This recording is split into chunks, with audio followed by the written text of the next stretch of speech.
Let's head to Atlanta in Georgia now, a city where Donald Trump was indicted just a few days ago.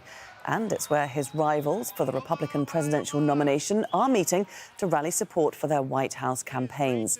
6 hopefuls, including Trump's former Vice President Mike Pence and Ron DeSantis, are scheduled to speak.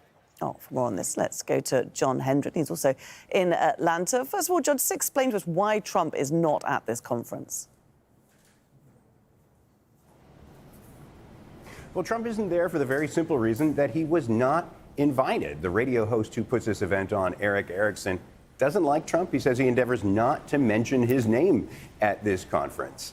And Trump has actually canceled an event he was going to speak at on Monday, where he said he would offer irrefutable proof that there was widespread fraud in Georgia that would exonerate him in the Georgia case.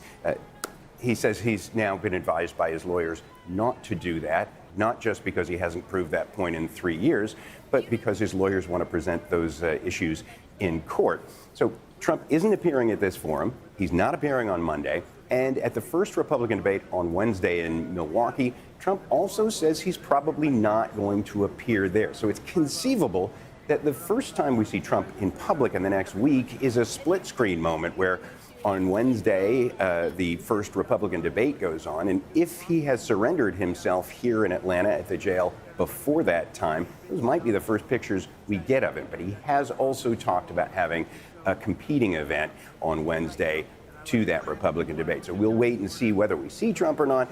But the issue is that he doesn't have to because he's ahead of the polls. That's why he's not going to the Wednesday event. And all these other candidates are going to be asked whether they support the president despite his legal woes.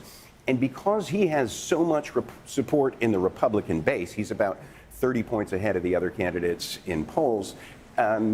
Many of them have been advised to offer support to Trump, and they've been very few of them have been critical of him. Only Chris Christie, the former governor of New Jersey, has been especially critical. So Trump has not been in the public eye, but he also doesn't think he has to. Trump's legal woes are far-ranging, aren't they? Let's look at the federal trial connected to the January 6th riots. And his lawyers have asked for a delay to the start of that trial. Yes, believe it or not, the prosecutor, Jack Smith, has asked for that trial to start this coming January. Trump's lawyers want to put it off until April of 2026. That's a year and a half after the next presidential election.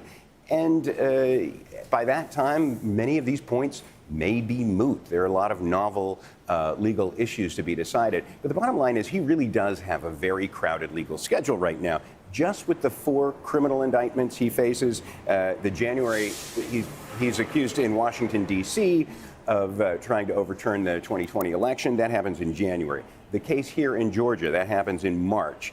The New York hush money case, that happens in late March. And then in Florida, where he's accused of mishandling classified documents, that case would start in May. The judges are going to have to decide whether that works, and they're going to have to do some coordinating because that is also a time when Donald Trump will be campaigning for president of the United States, where he is by far the leader in that race. And remember that the U.S.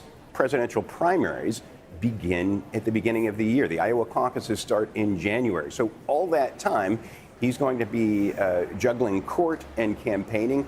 And some of those judges may allow him time to campaign. But just to listen to one of his lawyers, he said, if we're to start that case in Washington, D.C. in January, because there are millions of documents of discovery that the government has that have been turned over to Trump's people, he said they would have to read the equivalent of War and Peace 78 times every day until January in order to do that. They don't think that's reasonable. So some of these cases will almost certainly be delayed. Well, it's certainly going to be an extraordinary year in U.S. politics. John Hendren, thanks very much for joining us.